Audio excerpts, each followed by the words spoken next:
MR93 academy में आपका स्वागत है। आज हम आपके लिए लेकर आए हैं ट्राइंगल टॉपिक यानी कि त्रिभुज। इस टॉपिक के अंदर अपने त्रिभुज से संबंधित जितने भी फैक्ट्स हैं उनका डिस्कस करेंगे। उससे संबंधित जो क्वेश्चन आए हुए हैं एसएससी में या प्रीवियस एग्जाम्स में उनका हम डिस्कस करेंगे। यदि आप चैनल पर नए हैं, पहली बार विजिट कर रहे हैं चैनल पे, तो चैनल को सब्सक्राइब कर लीजिए, बेल आइकन दबाना मत भूलिए ताकि आने वाली वीडियो का नोटिफिकेशन आपको मिलता रहे। तो चलिए शुरू करते हैं हम आज का टॉपिक ट्राइंगल। जब हम ट्राइंगल कर रहे हैं तो उससे पहले जो बेसिक चीज है, अपने को टाइप्स ऑफ लाइंस, सबसे पहले आप पेन और नोटबुक लेके बैठिए। जितने भी फैक्ट्स मैं आपको बताऊंगी वो सारे आपको नोट करने हैं।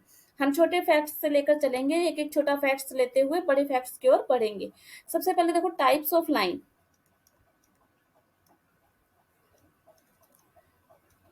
कितने प्रकार की लाइंस, यदि दो रेखिक लीनियर इक्वेशंस होती हैं तो वो किस प्रकार से होती हैं और क्या क्या उनके बीच में संबंध होता है।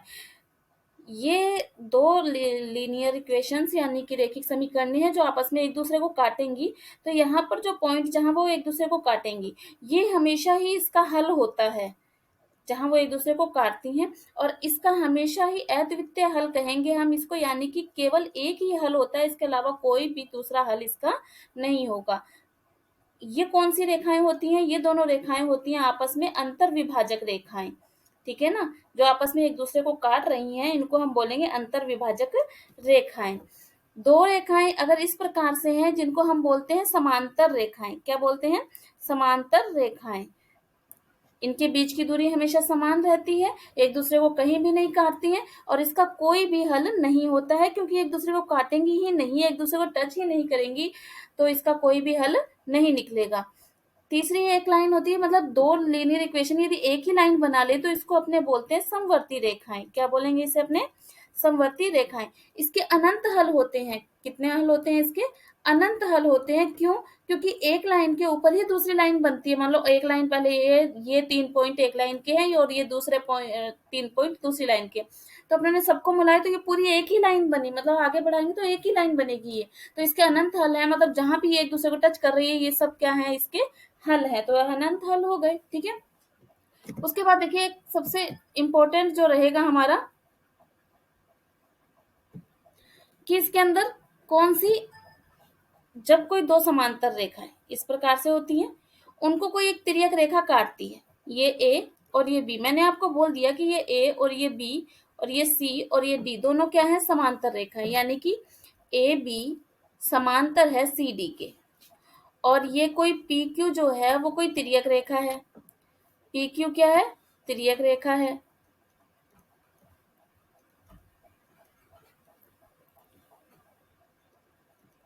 ठीक है। पी क्यू क्या है? तिर्यक रेखा है। ए बी समांतर है सी डी की, पी क्यू तिर्यक रेखा है। तो अपने को इनके जो कोण है उनके बीच में कोई संबंध होता है। देखो ये कोण और ये कोण, ये कोण मान लो 1 और ये कोण मान लो 2। ठीक है। कोण 3 और कोण 4, एक बार नाम दे देते हैं इनको। कोण 5, कोण 6, कोण 7 और कोण 8।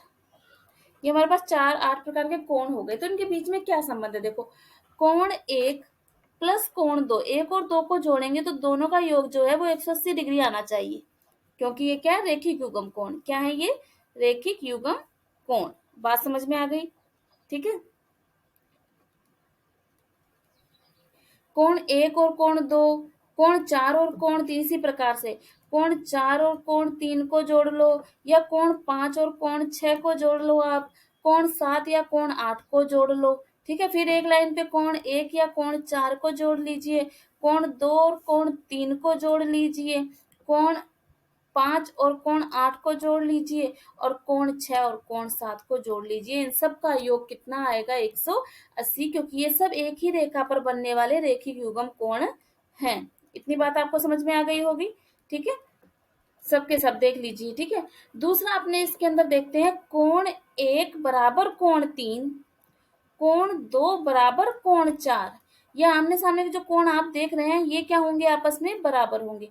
कोण 5 बराबर कोण 7, कोण 6 बराबर कोण 8।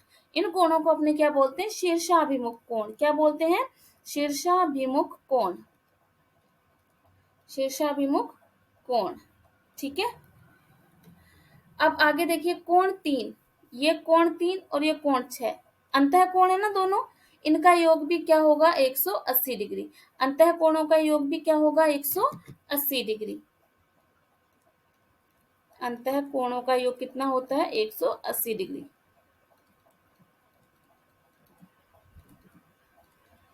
बराबर 180 डिग्री। ये फैक्ट्स आपको नोट करते जाना है जो आपको क्वेश्चन में हेल्प करेगा, ठीक है ना। जैसे 3 6 4 5, कोण 3 और कोण 6, कोण 4 और कोण 5, इनको जोड़ेंगे तो कितना आएगा 180 डिग्री। अब अपने बात करेंगे संगत कोणों की। किसकी बात करेंगे, संगत कोण जो एक ही पोजीशन पर बने हुए हों। संगत कोण बराबर होते हैं, कैसे होते हैं संगत कोण, बराबर होते हैं, ठीक है ना। अब देखिए इसमें संगत कोण कौन कौन से हैं। जैसे आप देखो ये कोण 2 और कोण 6 एक ही जैसी पोजीशन है ना इनकी, तो ये दोनों बराबर होंगे। कोण 1 और कोण 5 ये एक ही दोनों संगे, तो आप समझ रहे हैं संगत कोण जो एक ही जैसी पोजीशन पे है, कोण 1 कोण 6, कोण 1 बराबर कोण 6, सॉरी कोण 1 बराबर कोण 5, 2 बराबर 6, कोण 1 बराबर कोण 5, कोण 2 बराबर कोण 6। इस प्रकार से बहुत सारे संगत कोण है। कोण 4 बराबर कोण 8, कोण 3 बराबर कोण 7, समझ गए आप। शीर्षाभिमुख कोण हमने पढ़ लिए, रेखिक युग्म कोण पढ़ लिए, अंतः कोण पढ़ लिए हमने, और संगत कोण भी हमने पढ़ लिया कि कौन कौन से होते हैं। अब देखिए जब कोई दो रेखाएं एक दूसरे को काटती हैं, एक तिर्यक रेखा काटती है, तो ये जेड की आकृति में जो कोण बनते हैं ना अंदर, ये चाहे सीधा जेड हो, तो ये वाला कोण और ये वाला कोण, वो कोण क्या होते हैं, एकांतर कोण। जेड की आकृति के अंदर जो बनते हैं वो कोण कौन से होते हैं, एकांतर कोण। एकांतर कोण बराबर होते हैं, क्या लाइन लिखनी है आपको, एकांतर कोण बराबर होते हैं। आगे बात समझ में। तो यहाँ पर देखिए ये आपस में एकांतर कोण है, ये इसके, है ना। तो इधर से ये और ये भी तो आपस में उल्टा जेड बनेगा कि नहीं बनेगा, देख रहे हैं उल्टा जेड है ना, तो ये भी क्या होंगे एकांतर कोण। तो एकांतर कोण क्या होते हैं, बराबर होते हैं, जो कि जेड की आकृति में बनते हैं।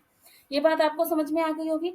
अब चलिए थोड़ा पढ़ते हैं हम, ये रेखाओं और कोणों के बारे में हमने सामान्य जानकारी ली है। अब हम चलते हैं ट्राइंगल के ऊपर, ठीक है। कोई ट्राइंगल है किसी भी प्रकार का, ए बी सी, तो ये सामान्य बात आपको पता होगी कि ट्राइंगल के तीनों कोणों का योग, कोण ए, कोण बी और कोण सी, तीनों कोणों का योग कितना होता है 180 डिग्री होता है, ये बात मालूम है। अब कोई भी ट्राइंगल है, यदि उसका बाह्य कोण है, वीडियो को शेयर करना मत भूलिए, वीडियो को लाइक जरूर कीजिए, सभी दोस्तों में शेयर कीजिए ताकि ज्यादा से ज्यादा बच्चे इसका लाभ उठा सकें। और चैनल पर नए हैं तो सब्सक्राइब जरूर कर लीजिए और बेल आइकन प्रेस कर लीजिए, ठीक है। वीडियो को लाइक करना मत भूलिए। देखिए ये बाह्य कोण है और ये अंतः कोण है ना। ये ए,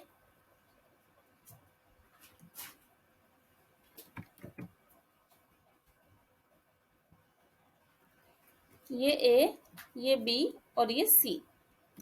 तो ये जो बाह्य कोण है ना, जिसको अपने एक्स नाम दे देंगे, ठीक है। बाह्य कोण सम्मुख अंतः कोणों के योग के बराबर होता है। सम्मुख अंतः कोणों के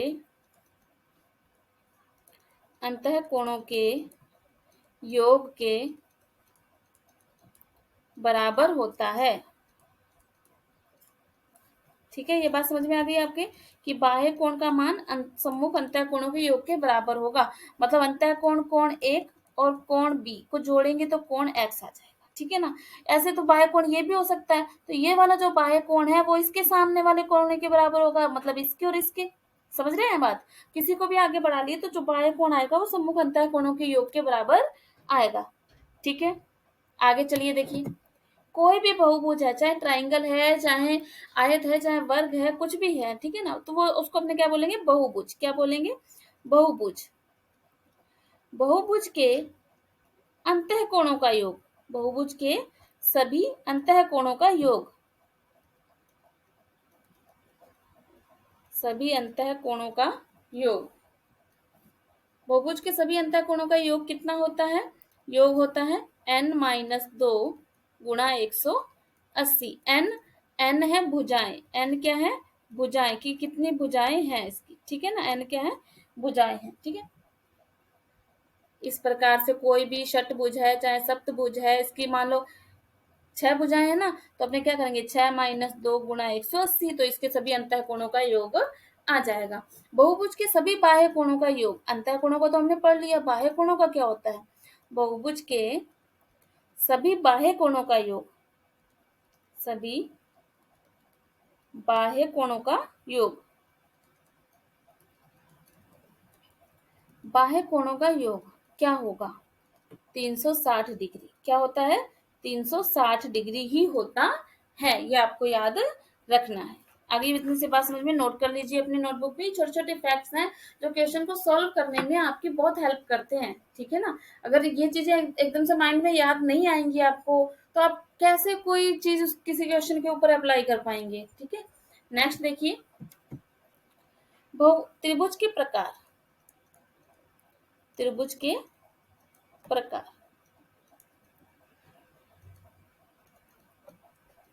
सबसे पहला है भुजाओं के आधार पर, भुजाओं के आधार पर, भुजाओं के आधार पर 3 प्रकार के हैं। पहला है समबाहु त्रिभुज,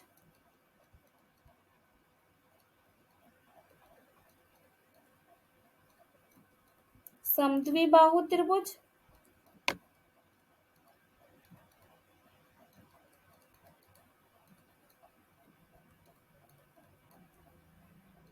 विषमबाहु त्रिभुज।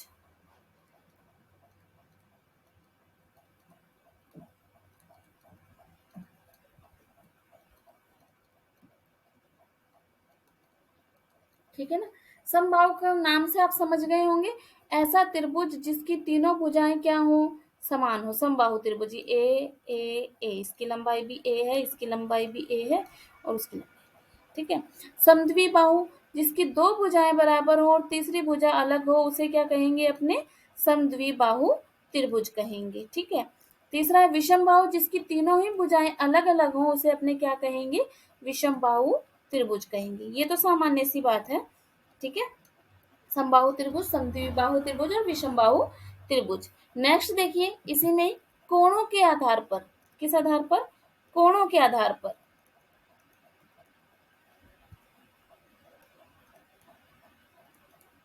कोणों के आधार पर एक है न्यून कोण, न्यून कोण त्रिभुज, समकोण त्रिभुज,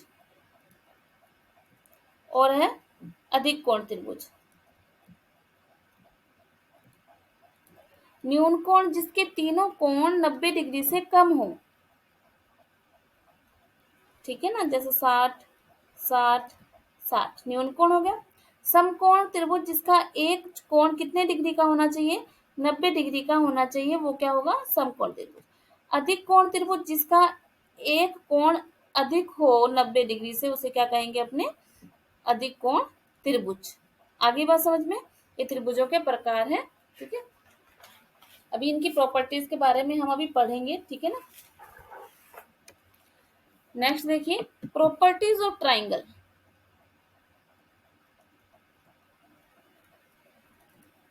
प्रॉपर्टीज ऑफ ट्राइंगल।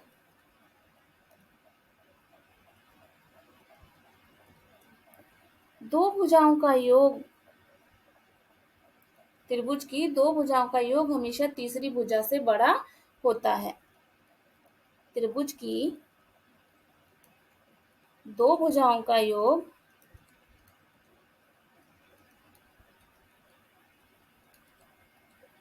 नोट करते रहिए आप मेरे साथ साथ, नोट्स आपको जरूरी बनाने हैं ना, कि 2 भुजाओं का योग तीसरी भुजा से बड़ा होता है,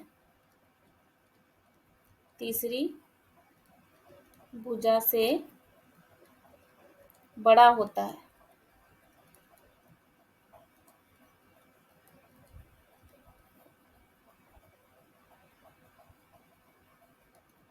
और अंतर, 2 भुजाओं का अंतर तीसरी भुजा से छोटा होगा, अंतर तीसरी भुजा से छोटा होगा।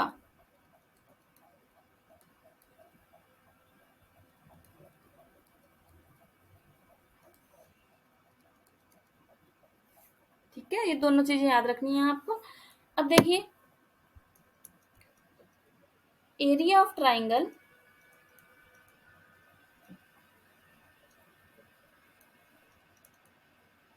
किसी त्रिभुज का क्षेत्रफल यदि हमें दो भुजाएं दे दी जाएं, यदि दो भुजाएं व उनके बीच का कोण, वह बीच का कोण दे दिया जाए आपको, यदि दो भुजाएं दे दी जाए, उनके बीच का कोण दे दिया जाए, तो फिर उसका एरिया क्या होगा, यानी उसका क्षेत्रफल क्या होगा। क्षेत्रफल होगा 1/2। जैसे मान लीजिए कोई त्रिभुज है, इस भुजा की लंबाई सी है, इसकी बी है और ए है, इनके बीच में आपको कोण दे दिया थीटा, तो आप कहेंगे सी गुणा बी, ये दोनों भुजाओं की लंबाई, उनके बीच में कोण है, तो उसको अपने लिखेंगे साइन थीटा। क्या लिखेंगे उसे? Sine theta. साइन के बारे में आपको बता देंगे, 0 से लेकर के 1 के बीच में इसके मान होते हैं, तो जितना भी कोण दिया हुआ है पता लग जाएगा। ठीक है, नेक्स्ट देखिए साइन रूल क्या होता है। साइन रूल, साइन ए अपॉन में ए बराबर साइन बी अपॉन में बी बराबर साइन सी अपॉन में सी। कोई त्रिभुज है ए बी सी, ए के सामने वाली भुजा ए, बी के सामने वाली भुजा बी और सी के सामने वाली भुजा सी होगी। ठीक है, इनमें से कोई चीज आपको दे रखी है और कुछ आपको नहीं दे रखा है, तो दोनों को बराबर कीजिए और वैल्यू निकल आती है। ठीक है, साइन ए अनुपात साइन बी अनुपात साइन सी, ए अनुपात बी अनुपात सी। ठीक है, जैसे देखो कोई त्रिभुज है, ये आपको दे दिया उन्होंने 60 डिग्री, ये दे दिया थीटा और ये दे दिया 60 डिग्री, इसकी लंबाई दे दी 7 और इसकी दे दी 5। अब आपको थीटा का मान निकालना है। किसका मान निकालना है? थीटा का। तो आप क्या करेंगे, देखो साइन 60, 60 बटे में उसके सामने वाली भुजा बराबर साइन थीटा बटे में उसके सामने वाली भुजा। ठीक है, तो साइन 60 का मान कितना होता है?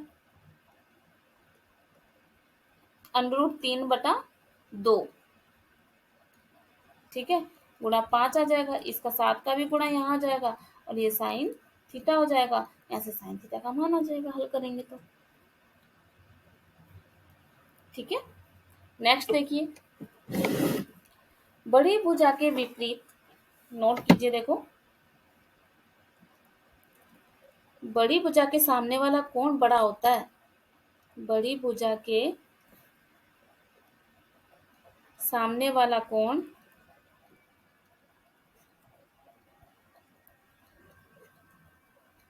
हमेशा बड़ा होता है।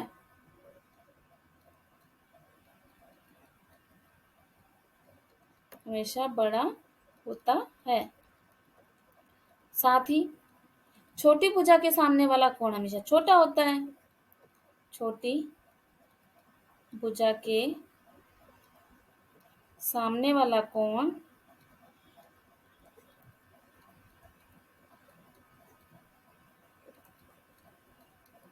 हमेशा छोटा होता है।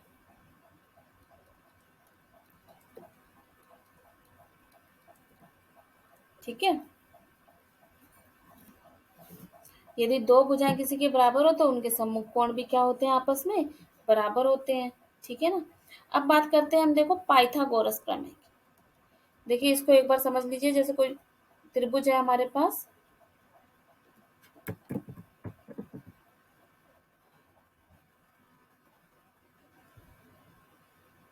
आपको ये भुजा बड़ी दिख रही है तो ये कोण सबसे बड़ा होगा। ठीक है ना, तो ऐसे बड़ी भुजा के सामने वाला कोण बड़ा होता है और छोटी भुजा के सामने वाला कोण क्या होता है? छोटा होता है। ठीक है ना। पाइथागोरस प्रमेय आपने जरूर पढ़ी होगी। पाइथागोरस प्रमेय क्या होती है? पाइथागोरस प्रमेय, कर्ण स्क्वायर बराबर आधार स्क्वायर प्लस लंब स्क्वायर। यह समकोण त्रिभुज के लिए लगती है। किसके लिए लगती है? ये समकोण त्रिभुज होता है ना, जो इसका एक कोण कितने डिग्री का हो? 90 डिग्री का।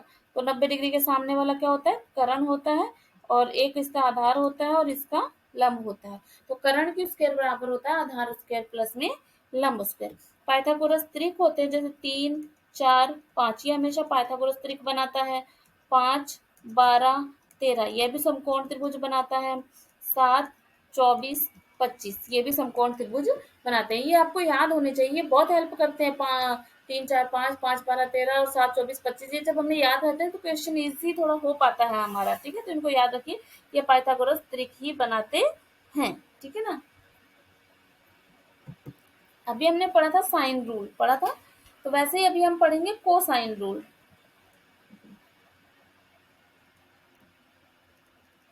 कोसाइन रूल,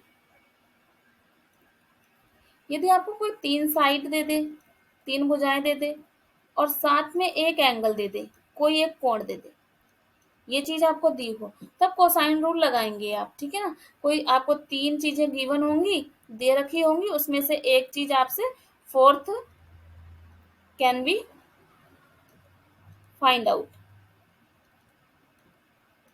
ठीक है, कोई भी चौथी एक आपसे पूछ लेगा। ठीक है, तो उससे आपको कैसे लगा, देखो ये ए है, ये बी और ये सी। ए के सामने ए, बी के सामने वाली बी और सी के सामने वाली सी ले लेते हैं। ठीक है, यहाँ पे आपको एक कोण दे दिया बी, ये सी और बी के बीच में। ठीक है ना। तो आपको क्या करना है, बी स्क्वायर, यानी आपको इसका मानेगा बी स्क्वायर बराबर क्या होगा, C square plus A square minus 2ac cos B. मतलब ये दो भुजाएं दे रखी हैं, बीच का एक कोण दे रखा है आपको। ठीक है, और ये आपसे पूछा है, 3 चीजें दे रखी है, चौथी आपसे पूछ रखी है। ठीक है, तो यहाँ से बी का मान आप ऐसे निकालेंगे। अगर आपको ए का मान पूछ लिया जाए तो बी स्क्वायर प्लस में सी स्क्वायर माइनस में 2bc कोस ए ऐसे निकालेंगे। यदि सी स्क्वायर बराबर है ए स्क्वायर प्लस में बी स्क्वायर माइनस में 2ab कोस सी, ये इस प्रकार से निकलेगा। ठीक है ना। मान लो ये आपको 60 डिग्री दे दिया है ना, कोस 60, तो कोस 60 का मान 1/2 होता है। कोस 120 का मान -1/2 होता है। ठीक है ना। ये थोड़ी सी कोसाइन का जब अपने ट्रिग्नोमेट्री वाले पढ़ेंगे तो आपको ये अच्छे से क्लियर हो जाएंगे। ठीक है ना। कोई भी त्रिभुज अधिक कोण है कि सम कोण है कि न्यून कोण है, ये अपने को कैसे पता लगे। अधिक कोण के लिए क्या होता है, देखो अधिक कोण, सम कोण और न्यून कोण। हमेशा बड़ी वाली भुजा को आपको साइड लेना है, बी स्क्वायर और इधर ए स्क्वायर प्लस में सी स्क्वायर, बी स्क्वायर ए स्क्वायर प्लस में सी स्क्वायर, बी स्क्वायर ए स्क्वायर प्लस में सी स्क्वायर। बड़ी वाली भुजा होनी चाहिए, बी का मतलब बड़ी भुजा। ठीक है ना। अगर ये बड़ी है, बड़ी भुजा का वर्ग अगर बड़ा है इन दोनों के वर्ग से, तो अधिक कोण बनेगा, और यदि बराबर है तो सम कोण बनेगा, और यदि छोटा है इसका मान तो ये न्यून कोण बनेगा। ये कंडीशन आपको याद रखनी है। जैसे कि मैं आपसे पूछूं 12, 5 और 14 कौन सा त्रिभुज बनेगा, तो इसमें सबसे बड़ी भुजा 14 है ना, 14 का वर्ग, और इधर अपने करेंगे 12 का वर्ग प्लस 5 का वर्ग, तो यह आएगा 169, और 14 का वर्ग होता है 196। तो ये बड़ा है ना। अगर ये बड़ा है तो कौन सा त्रिभुज बनेगा, आप देख सकते हैं कौन सा त्रिभुज बनेगा इसमें, अधिक कोण त्रिभुज। कौन सा त्रिभुज बनेगा, अधिक कोण त्रिभुज बनेगा। अगली बात समझ में आई। ठीक है, चलें आगे। सर्वांग समता और समरूपता क्या होती है। सर्वांग समता और समरूपता,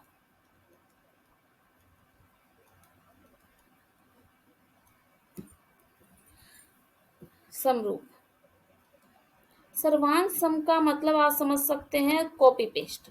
क्या समझना है, कॉपी पेस्ट, मतलब बिल्कुल सेम टू सेम। ठीक है ना। जैसे त्रिभुज ए बी सी, अगर अपने कहें कि सर्वांग सम है त्रिभुज डी ई एफ के, ये ए, ये बी और ये सी, ये डी, ये ई और ये एफ, तो कोण ए बराबर होगा कोण डी के, कोण बी बराबर होगा कोण ई के, और कोण सी बराबर होगा कोण एफ के। ठीक है ना।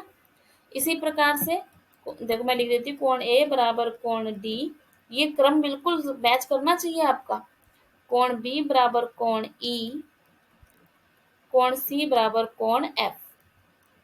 वैसे ही देखिए भुजाओं में ए बी बराबर हो जाएगी डी ई, बी सी बराबर हो जाएगा ई एफ, और ए सी बराबर हो जाएगा D F.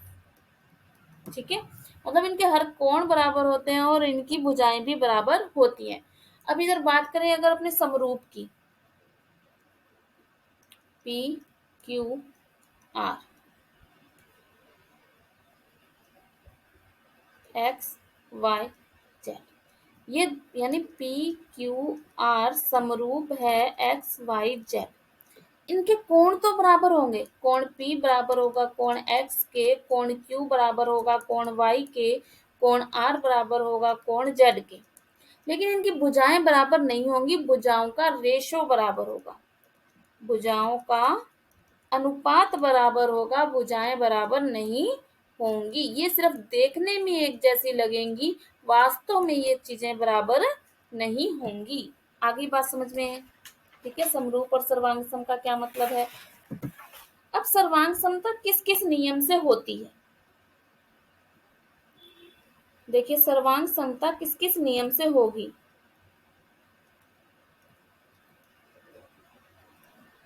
Side side side,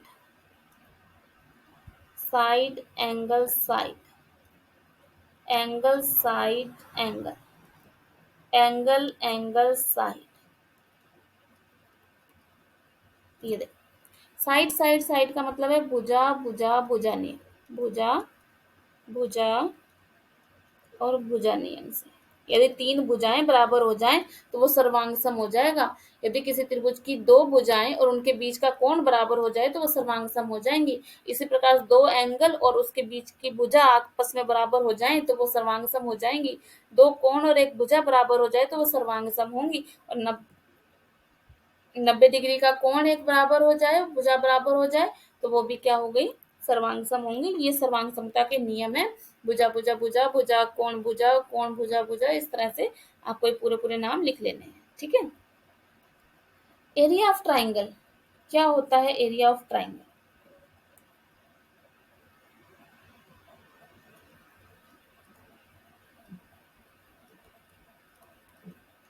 area of triangle होता है 1/2 आधार गुणा ऊंचाई। ठीक है, एरिया ऑफ ट्राइंगल। ऐसे ही अगर अपने समबाहु त्रिभुज की बात करें, समबाहु त्रिभुज का जो क्षेत्रफल होता है वो होता है √3/4 भुजा स्क्वायर। ठीक है, ये इसका क्षेत्रफल हो गया। आगे बात समझ में, ठीक है। ये हमने समान समता के नियम पढ़ लिए। अब हम पढ़ेंगे समरूप जो होती है, समरूपता सिमिलैरिटी के क्या नियम है। सिमिलैरिटी समरूपता, समरूपता के क्या नियम है, जैसे हमने उसमें पढ़ा है वैसे हम इसके अंदर पढ़ेंगे। समरूप वाली चीजें देखने में एक जैसी होती है, उनका कोण बराबर होता है, उनकी भुजाएं का अनुपात बराबर होता है, ये मैंने आपको बताया अभी। ठीक है ना। साइड भुजा भुजा भुजा समरूप हो जाएंगी यदि तीनों भुजाएं बराबर होती है, तो समरूप तो होगा ही होगा ना वो। ठीक है। Side angle side, angle angle angle. ठीक है। भुजा भुजा भुजा मतलब दो त्रिभुज हैं, ये है 5, ये 6 और ये 7, ये 10, ये 12 और ये 14। तो देखो ये 5:6:7 है, तो वो भी तो 5:6:7 ही है ना, रेशो तो मेंटेन है ना, तो ये क्या है, समरूप है। ठीक है। ऐसे ही दो त्रिभुज ले लिए हमने। ठीक है, इसकी भुजा 5 है, इसकी भुजा 6 है, इन दोनों के बीच में हमें कोण दे दिया 30 डिग्री। ये भुजा 10 है, ये भुजा 12 है, इसका कोण है 30 डिग्री। कोण तो बराबर है और भुजाओं का रेशो भी तो मेंटेन है ना। आ रही है बात समझ में। जब ये रेशो बराबर है तो इसका मतलब ये समरूप है। एंगल एंगल एंगल, अगर कोण बराबर है तो वो समरूप होते हैं, कोई दिक्कत ही नहीं। आगे बात समझ में कि दो त्रिभुज कब समरूप होंगे? यदि दो त्रिभुज समरूप हैं, मान लो ये त्रिभुज और ये त्रिभुज,